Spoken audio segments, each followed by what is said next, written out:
বিশ্বকাপের টানটার উত্তেজনার পর 2026 সালের শিরোপা জিতেছে স্পেন, আর সেই উপলক্ষেই আবারও আলোচনায় উঠে এসেছে দেশটির সমৃদ্ধ ইতিহাস।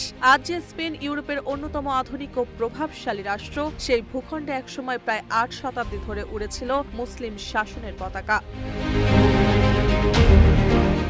711 খ্রিস্টাব্দের সেনাপতি তারিক ইবনে জিয়াদের অভিযানের মাধ্যমে ইউরোপের ইতিহাসে এক নতুন অধ্যায়ের সূচনা হয়। এরপর আল আন্দালুস নামে পরিচিত এই অঞ্চল ইউরোপের অন্যতম দীর্ঘস্থায়ী ও সমৃদ্ধ মুসলিম শাসনের কেন্দ্র হয়ে ওঠে। যখন ইউরোপের বড় অংশ অস্থিরতা ও অন্ধকার যুগে নিমজ্জিত ছিল, তখন কর্ডোভা, গ্রানাডা ও সেভিল জ্ঞানবিজ্ঞানের বিশ্ব সভ্যতার অন্যতম আলোকবর্তিতায় পরিণত হয়েছিল।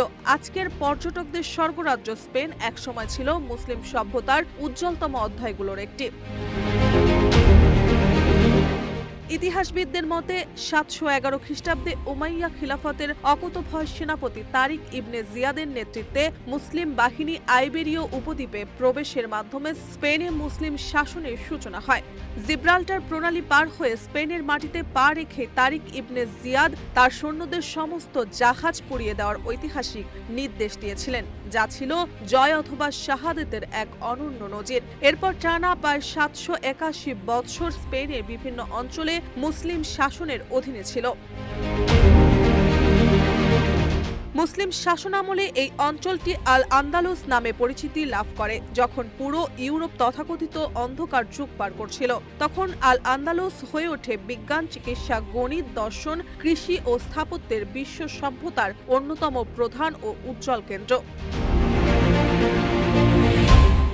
মুসলিম স্থাপত্যের অনন্য নিদর্শন কর্ডোভার গ্র্যান্ড মস্ক, বর্তমানে ক্যাথেড্রাল, এবং গ্রানাডার লাল দুর্গ বা বিশ্ববিখ্যাত আলহামব্রা প্রাসাদ আজও মুসলিম স্থাপত্যশৈলীর শ্রেষ্ঠত্বের প্রমাণ হিসেবে মাথা উঁচু করে দাঁড়িয়ে আছে।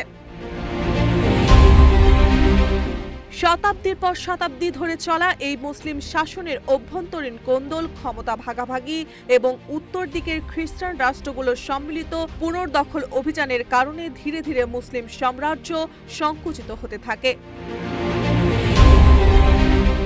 অবশেষে 1492 সালে মুসলিমদের শেষ ঘাটে গ্রানাডার পতনের মধ্যে দিয়ে স্পেনে মুসলিম শাসনের চূড়ান্ত অবসান ঘটে। একই বছর গ্রানাডার শেষ মুসলিম শাসক আবু আবদিল্লাহ, যিনি পশ্চিমাদের কাছে বিয়াবদিল নামে পরিচিত, স্পেনের সম্মিলিত খ্রিস্টান শাসক রাজা ফার্দিনান্দ এবং রানী ইসাবেলার কাছে গ্রানাডার চাবি হস্তান্তর করেন। এর মধ্যে স্পেনে প্রায় 8 শতকের এক অবিস্মরণীয় গৌরবময় মুসলিম ইতিহাসের সমাপ্তি ঘটে।